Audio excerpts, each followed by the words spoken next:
तो लोग मजाक मजाक में बोलते हैं, अरे इतने बुरे दिन आ गए, अब साबुन बेचना पड़ रहा है, तो मजाक उड़ाते हैं।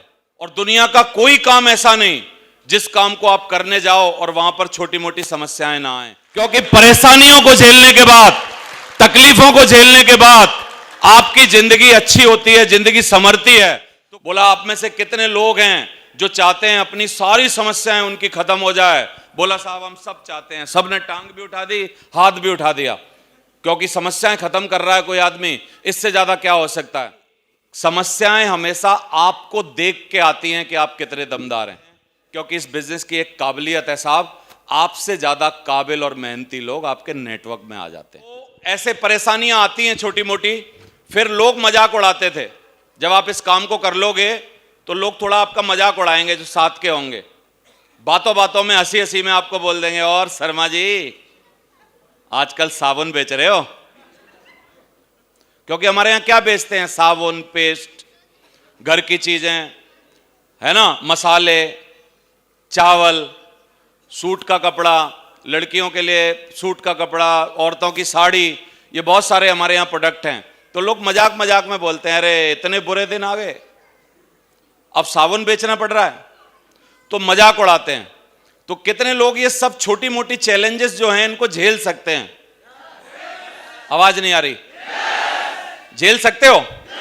हिम्मत है इतनी? लेकिन मैं सच बता रहा हूं, अगर कोई सामने मुंह पे मजाक उड़ा दे तो आदमी को कैसा फील होता है? जमीन फट जाए और मैं इसी में समा जाऊं। समझ आ रहा है? ऐसे महसूस होता है। लेकिन थोड़ा सा आपको इन सब चीजों को झेलना है। क्यों झेलना है? क्योंकि मैंने एक बात समझी है कि जब भी आप किसी भी अच्छे रास्ते पर जाओगे तो वहां पर क्या होगा, छोटे मोटे चैलेंजेस आएंगे, जैसे बच्चों के साथ आते हैं। अंग्रेजी में इनको बोलते हैं टीथिंग प्रॉब्लम्स। क्या बोलते हैं? टीथिंग। टीथिंग, दांत निकलते समय बच्चों को बुखार आता है, दांत निकलते समय उनको दस्त होते हैं, दांत निकलते समय उनको तकलीफ होती है, दिन भर कुछ ना कुछ खाने का, चबाने का मन करता है उनका, दांत किटकिटाते घूमते हैं। और इन सब तकलीफों को जब वो झेल लेते हैं तो क्या उनके दांत आ जाते हैं कि नहीं? तो अंग्रेजी में छोटी छोटी समस्याओं को टीथिंग प्रॉब्लम्स बोलते हैं।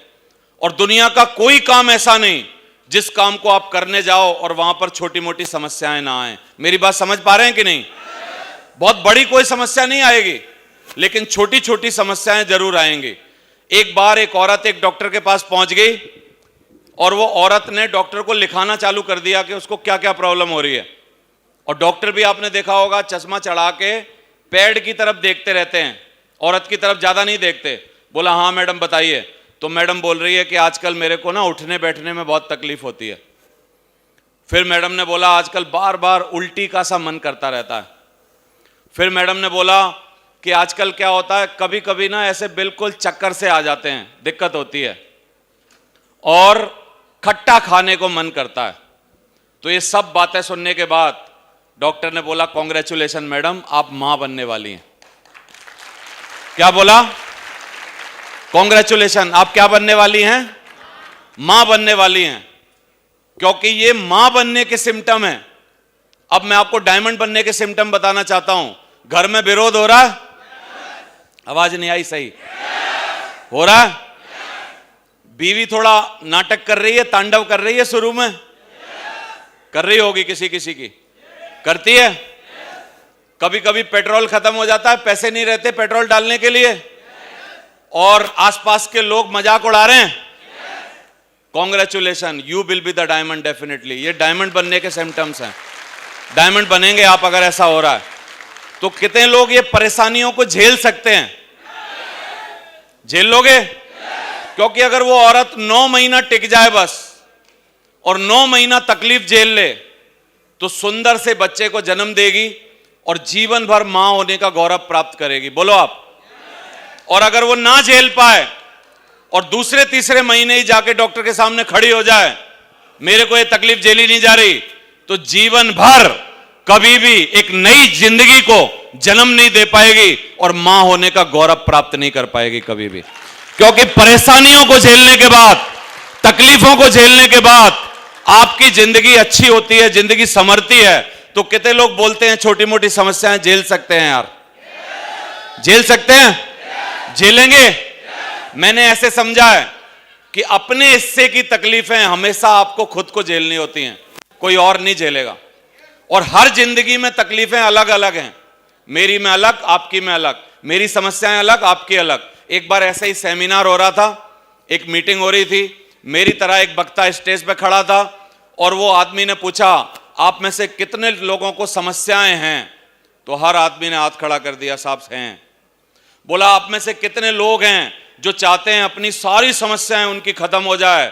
बोला, साहब हम सब चाहते हैं। सब ने टांग भी उठा दी, हाथ भी उठा दिया, क्योंकि समस्याएं खत्म कर रहा है कोई आदमी, इससे ज्यादा क्या हो सकता है। तो बोला, आप सबके पास एक छोटी छोटी पर्ची रखी है, सबके पास एक एक पेन रखा है, अपनी एक एक सबसे भयंकर समस्या जो है वो आप पर्ची पर नोट कर दीजिए। तो सबने फटाफट बोला, यार जल्दी खत्म करवा देगा। तो किसी ने लिखा, मेरी बीवी पागल है। ज्यादातर आदमियों को अपनी बीवियां पागल लगती हैं। फिर किसी पत्नी को लिखा, बोला मेरे आदमी को अकल नहीं है, तो उसने लिख दिया। तो किसी को कुछ, किसी को कुछ, किसी की सास बीमार, किसी का घर में कोई तकलीफ, किसी को परेशानी, किसी को पैसे की तकलीफ, किसी की ईएमआई नहीं भरी जा रही, किसी को और दिक्कत, किसी को और दिक्कत। सही है? तो उन्होंने सारी समस्याएं लिखवा ली, जिसकी 2 थी, 4 थी, 10 थी, 20 थी, सबकी नोट करवा ली। और उनको बोला कि स्टेज के पास एक बड़ा सा जार रखा है, जाइए और अपनी अपनी समस्याएं सारी जार में डाल दीजिए। और उन्होंने 2 मिनट बाद उस जार में एक उंगली घुमाई और बोला, आप वापस आइए, इसमें से एक एक पर्ची उठा लीजिए। तो अब अपनी वाली पर्ची तो हाथ में आएगी नहीं, तो आदमी जो जो हाथ में लगी वो लेके गया। और जिसकी बीवी थोड़ी तकलीफ दे रही थी, उसको पर्ची मिली कि मेरे को कैंसर है। बोला, भगवान ये लो अपनी पकड़ो यार, मेरी बीवी ठीक है, उसको जिंदगी भर झेल लूंगा, मेरे को कोई तकलीफ नहीं हो रही, लेकिन भगवान ये कैंसर से बचा ले। समझ आ रहा है कि नहीं? दूसरे ने पर्ची खोली, उस पर लिखा था, मेरे बच्चे को हर 7 दिन बाद नया ब्लड चलाना पड़ता है क्योंकि उसको एनीमिया की बीमारी है। समझ आ रहा है? उसने बोला, अरे मेरा बच्चा तो बहुत ही बढ़िया है, डाल के आ गया। यानी किसी को किसी की समस्याएं नहीं चाहिए, हर आदमी को कौन सी समस्याएं पूरी करनी पड़ेंगी? जो भगवान ने खुद दे रखी हैं। कितने लोग तैयार हैं उनको पूरा करने के लिए? और मैंने एक और बात सुनी है कि समस्याएं हमेशा आपको देख के आती हैं कि आप कितने दमदार हैं। मैं आपको एक उदाहरण दे रहा हूं, आपको समझ आएगा तो बढ़िया है। आप में से कभी भी किसी को भी 100 करोड़ रुपए का नुकसान नहीं हो सकता। बताऊं क्यों? क्यों क्यों नहीं हो सकता? आप भाई साहब बताएंगे। है ही नहीं 100 करोड़, कहां से हो? ज्यादा से ज्यादा नुकसान होगा 56 रुपए का। समझ आ रहा है? या थोड़ा और तो 560 का, थोड़ा और तो 5600 रुपए का, और बहुत औखा आ गई तो 56,000 का। बस यहां आके रोमिंग लग जाएगी, इससे ज्यादा नहीं हो सकता। लेकिन मुकेश अंबानी जी जो हैं वो एक दिन में 357 करोड़ रुपए के आसपास कमा लेते हैं।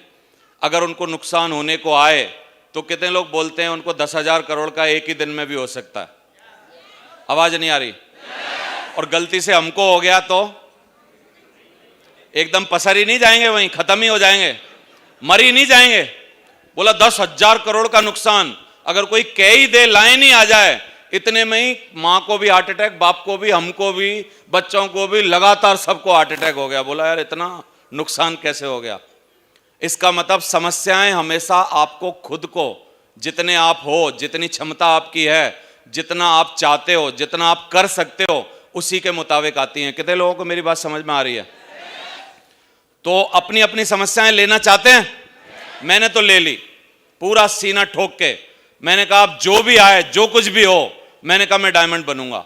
मैं जैसे जैसे जीवन अपना गुजारा, वैसे वैसे इस बिजनेस में आप धीरे धीरे स्मार्ट होते जाते हैं, मजबूत होते जाते हैं, चीज़ों को सीखते जाते हैं। क्योंकि इस बिजनेस की एक काबिलियत है साहब, आपसे ज़्यादा काबिल और मेहनती लोग आपके नेटवर्क में आ जाते हैं। आपसे ज़्यादा काबिल और आपसे मेहनती लोग आपके नेटवर्क में आ जाते हैं। मैं जब अपने आप को कई बार अकेले में बैठ के देखता हूं, देवेंद्र शर्मा तेरी शकल है क्या शीशे में देख, 7.5 लाख लोगों की टीम बना लेगा क्या तू? तो मेरे को लगता है नहीं, तेरी तो शकल नहीं है, तेरे पिताजी की भी नहीं है, ये कलाकारी उनकी है जो तेरे नीचे आए हैं। जो नेटवर्क में आए हैं। मेरी बात समझ में आ रही है कि नहीं आपको? तो कितने लोग हैं जो इसमें दूसरों की क्षमता से काम करवा सकते हैं?